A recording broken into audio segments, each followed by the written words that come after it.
will you please welcome to talk from script kiddie to cyber kingpin, how we break the cycle of teenage cybercrime, the cyber correspondent with the BBC, Mr. Joe Tidy, ladies and gentlemen. Thank you, Joe. Thanks, Jonathan. So yes, start with a question. Are there any Finnish people in here today? Any Finns? No, good. So you'll all be as stunned as I was by this statistic. It's estimated there are 3 million saunas in Finland, which is a lot. It's even more when you think about there's only about 5.5 million people in Finland as well. It's really embedded in the culture. They are absolutely everywhere. It's one of the reasons why people think that Finland is regularly voted as the happiest nation on earth. And in Finland, it's Saturday night, which is the traditional sauna night. That's where people come together and they have saunas to sweat out their worries. And on the 26th of October 2020, there was one woman who was getting ready for her sauna called Tiina Parikka. And she had a very nice time. She had a really stressful week because this is the height of COVID and she was a head teacher and there was an outbreak of coronavirus in her school, in her university, and she had to go through all of the stuff that we all used to do, plus make sure that her staff are safe, do a deep clean, all that kind of stress. So she was in the sauna, she had a really nice time relaxing, and she came out afterwards and she had that kind of like post-sauna glow that we all get, where you're sort of like warm and relaxed, until she looked at her mobile phone and her blood ran cold. And this is what she saw. This is an extortion email. I'll just read the bits in yellow. Dear Mrs. Parikka, we have hacked into the medical records of Vestamo. We are contacting you. Regrettably, we have to ask you to pay to keep your personal data safe. Send bitcoins to our address. There's the number there.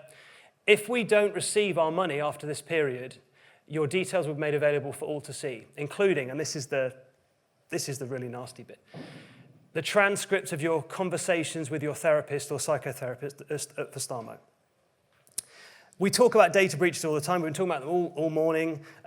I cover them all the time on the BBC. I can't think of a worse data set to be in the hands of an extortionist criminal than what I tell my therapist. And Vestamo was a massive psychotherapy chain in Finland.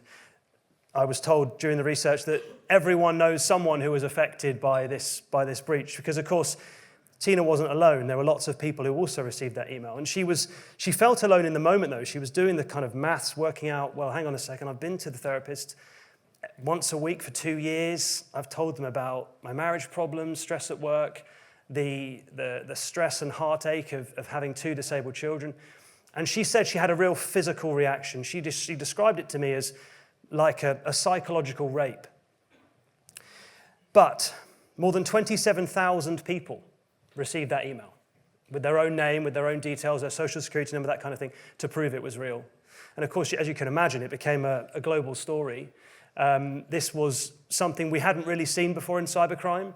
It's very rare for people to be directly, emailed by the hackers themselves. Some of these people were in witness protection. Some of them had told, confessions of crime, deep, dark fantasies. Some of them were children. I've never been fully satisfied by the evidence here, but one of the lawyers that represents thousands of the victims of Vestamo, she says, and she told the court that she knows of 2 people that killed themselves after receiving that email. But of course, this wasn't this was only the last step in the hack. Step 1, the hacker got into the Vestamo database. Vestamo had centers all over the country, but there was one server where all the therapists put their notes and all the details. Got in, it was really, really badly secured. No password, took him 2.5 minutes. Downloaded the data. Then he went to the CEO of Vestamo and said, pay me 400,000 euros in Bitcoin, otherwise I'll publish on the internet. And the CEO didn't play ball. So he did a really, really cruel move. He started publishing the records 100 at a time, day after day, to put pressure on the CEO to pay, and the CEO still didn't pay. Then the hacker made an absolutely monumental cock-up. I won't tell you what it is. It will spoil the book if you want to read the book. I hope you want to read the book. But it ended up giving the police a huge clue as to who he was. And here he is, Julius Kivimäki. Says Aleksanteri, that's his adult name, but everyone knows him as Julius Kivimäki because of his long history of cybercrime as a teenager, which I'll come to. So this is the most wanted poster for him because when the Finnish police decided that they had their man, they had to get him in custody, but they didn't have a clue where he was. He wasn't in Finland, and his lawyer didn't know where he was. So they put out this notice. And through complete luck, the French police found him in Paris. He was traveling and hiding under a false name, false passport.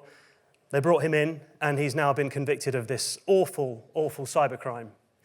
And the thing about Kivimäki is, I don't know of someone who represents this pathway from innocent kid, plays lots of games, 12-year-old, into online delinquency, and then into becoming one of the most wanted criminals in the world. Because, of course, he had a long history, starting when he was a teenager. Here he is. So this is him at 17 years old. This is an interview that I did with him on Sky News. My first ever cyber story, actually. I was a general correspondent interested in technology, but I came in on Christmas time 2014, and the news editor said to me, Joe, there's this thing with this cyber thing, he didn't know either. There's a gang called Lizard Squad, and they had taken down the PlayStation Live and Xbox One online gaming services. Enormous story. About 150 million people around the world affected by this. There was a DDoS attack, so they couldn't log in to, download new games, spend their vouchers at Christmas time, play with their mates as well, register their new shiny console, all of that stuff gone Christmas Eve, Christmas Day. And the news editor said to me, Riley's called, head of Sky News. He wants a lizard on air tonight.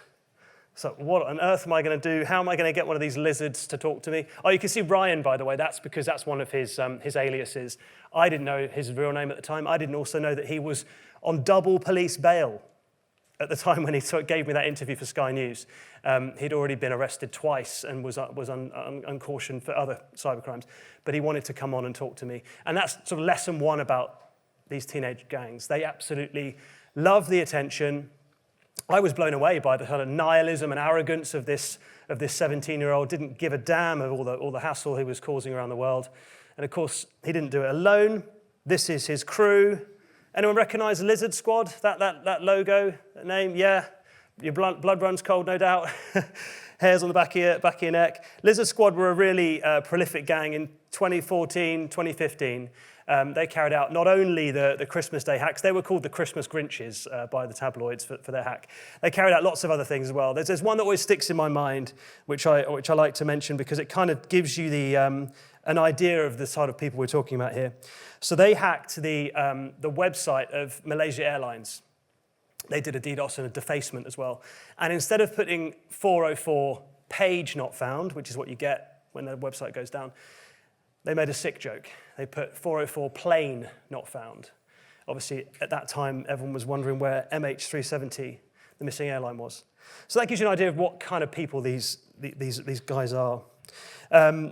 They carried out lots of other DDoS attacks and defacements, mostly of gaming companies, which is weird because they're all gamers and they're all young. But they wanted maximum attention, which they got for it. And they were part of a conveyor belt of lots and lots of these teenage gangs that was sort of coming around in 2010s. There was HTP, which stands for Hack the Planet. Everyone's seen Hackers? Surely. Most people in here have seen it. If you haven't, watch it. It's really, really awful but brilliant. A film about hacking. And at the end of the film, the teenager who gets arrested is in the police car, and he hangs his head out the window of the police car and he shouts, "Hack the planet." It's a big meme. So they called themselves that. That was actually Kivimäki's, one of his first gangs. Then there was ISIS gang, named deliberately to try and make people scared. And then UG Nazi, again. They knew what they were doing with that name. And these, particularly UG Nazi, were exceptionally good at social engineering. A lot of time on their hands, a lot of creativity. They do things that other cyber criminals wouldn't bother to do because they're that persistent. And there was a lot of discussion in the cybersecurity world at the time about how to treat these kids, these gangs, because no one wants to admit they've been hacked by little Johnny upstairs. You guys, I'm a journalist, I get the press releases. You want to talk about highly sophisticated nation-state actors. You want to talk about Russia and China, but sometimes it's kids. And everyone in the cybersecurity world during that time was sort of ignoring it, trying to pretend it wasn't happening. But there was one woman called Alison Nixon in the US. She's a superb researcher. And she really started looking at this quite detailed. And she said, who are these kids? We need to understand them so we can protect our networks from them. And she came up with a term for them, which was NPT, which stands for Noob Persistent Threat, which is a joke, of course, on APT, Advanced Persistent Threat. They're the creme de la creme of the cyber world. The fancy bears, cozy bears of Russia, the Lazarus groups of North Korea, that we heard about them earlier, the Salt Typhoon and Volt Typhoon of China, whatever the Western ones are. I think the US, obviously the US pretends not to have one, but I think they're called Eagle Longhorn or something. So they're the APTs, Advanced Persistent Threats. Alison said, these are newbies, they're learning on the job, but they are persistent and they are a threat. And she's been banging the drum since back then about this problem, and now I'm sort of banging it as well. But there's other names as well which have come out in the last couple of years because we're seeing a resurgence in this culture. Advanced Persistent Teens is quite a good one. But my favourite one is from the National Cybersecurity Centre. There was one of the leaders of that organisation in the UK. He called them Adequate Pernicious Toe Rags, which is great because you don't need to be super skilled. You just have to be adequate. But you have to be pernicious, and they are toe rags. So that's NPTs. And you might think where this all came from. Why was the 2010s this kind of breeding ground for these gangs? And I argue it's these guys. LulzSec. Anyone know LulzSec? Yeah. So if you look up like infamous hacking gangs online, you'll see Lizard Squad and probably LulzSec as well. So LulzSec were a splinter group from Anonymous. Everyone knows Anonymous, the collective with the Guy Fawkes masks and the very serious logo. They've got this motto, we are legion, we do not forgive, we do not forget, expect us. That's their kind of vibe. They're very, very earnest, and they go after corruption and governments and that kind of thing. So the LulzSec guys, they thought, we will have a bit of fun with this. There's another way of doing hacking. We're gonna create a silly logo, which they've done. Oh, and by the way, remember the lizard squad. You can see how they are inspired by LulzSec. So LulzSec did the logo. They got themselves a Twitter account, and they came up with this motto: "This is the internet where we screw each other over for a jolt of satisfaction." Very different to Anonymous. And they had a month of very prolific activity, hacking all sorts of places. For example, they hacked Fox and stole and published the data of 70,000 X Factor contestants just because they found access and they didn't like Fox. Another one they went for, they did a couple of fake news websites, sort of like defacements, but they found a way in to actually publish news stories. They did one that was quite funny, actually. Tupac, the rapper, is alive and well, was a story they put on PBS. One that isn't funny, which is on the Sun's own website, which is Rupert Murdoch has died. So LulzSec, they were all rounded up, and they were arrested, and it was teenagers in the US, UK, Ireland. Only one of them, Ave Unit, is still out there. He could be in this room. But most of them were rounded up, and the group was dissolved away. But then, of course, what they started was this move towards anarchistic, chaotic cybercrime, which we have seen time and again. And you might be saying and thinking, well, hang on a minute, Joe, like, teenagers have been hacking since forever, this isn't new. I would say yes, but if you look at the gangs of the 80s, 90s, early 2000s, Cult of the Dead Cow, Loft, Chaos Computer Club, Legion of Doom, there was a moralistic attitude to the hacking. There were bad apples, of course there were, but there was a do no harm attitude. There's that very famous Hacker Manifesto, for example, which was a touch point of the culture. And LulzSec changed that. And we've moved in this direction, we haven't come back from it. Plus we've now got Bitcoin, which has made things even worse. Which brings us to this guy, Aryan Kurtaj. He was one of the leaders of a gang called Lapsus, which arrived in about 2022, 23. They hacked everyone. I have to write it down because I always forget. NVIDIA, BT, Okta, Uber, Revolut, and most famously, of course, Rockstar Games, the makers of GTA 6, the forthcoming game they keep pushing back and annoying everybody. It's going to be absolutely enormous when it actually comes out. He stole unfinished clips from the game developers and published them online. And the fascinating thing about Kurtaj, which we see quite a lot in these NPTs, is that he was, and possibly still is, effectively addicted to hacking. He cannot stop. The police caught him and another kid, 17-year-old, 16 actually at the time, caught him hacking, arrested, took off all the devices, put him on bail. Carried on, arrested him again, took the devices away. And then there was this rumor that he was sitting on millions of Bitcoin that he'd stolen. So there was a fear for his safety. So the police thought, we've got to do something here. So they put him in a travel lodge in Bicester, near Oxford, poor him. And that was, they hoped, enough to stop him. It didn't stop him. That's where he hacked Rockstar Games. He actually used an Amazon Fire Stick plugged into the back of the hotel TV to do it as well. So Kurtaj was convicted, he was given an indefinite hospital order, which effectively means that he won't get out of prison because of his severe autism. Until 3 weeks ago, I think it was, I got a message from a contact saying, you know Kurtaj is out, don't you? I said, oh, no one told me that. He's meant to be in this secure hospital. I said, how do you know he's out? And he said, he's on Snapchat from prison. So apparently he's got a court case coming. I don't know the details yet, but we'll look forward to that one, find out what that is. So the thing about, Lapsus dissolved away, as I keep talking about, but then the next one comes through. People like these guys. Is it working? Yeah, you go. So Scattered Spider.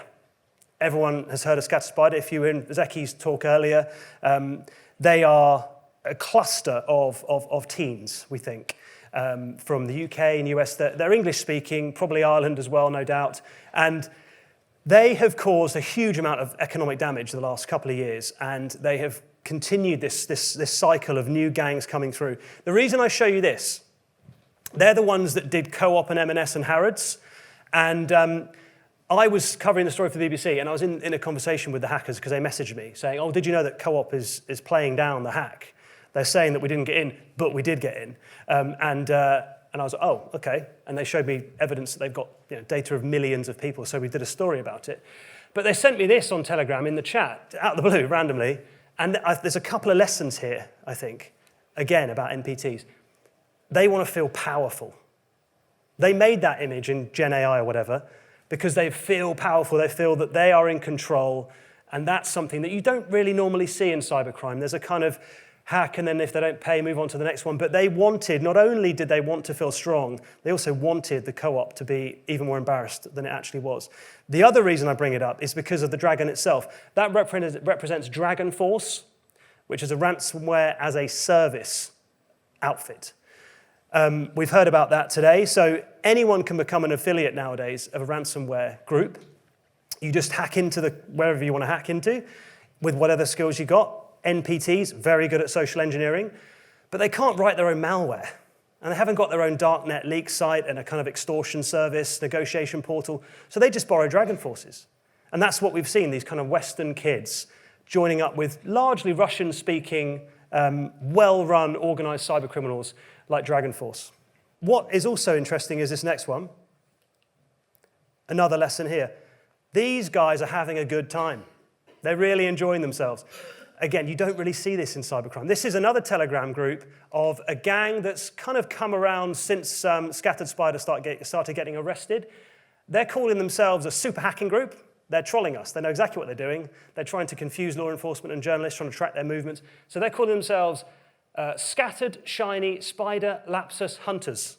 Shiny Hunters is another one of these groups, very, very prolific extortion gang run by teenagers. And they want the wanted poster there. And they're bragging about all the things they've done here. So that's another lesson we have to bear in mind with these gangs. It is about Bitcoin, no doubt, because Bitcoin brings power. They show off their screenshots of their Bitcoin wallets, very important. But they also are having a good time and they enjoy the chaos.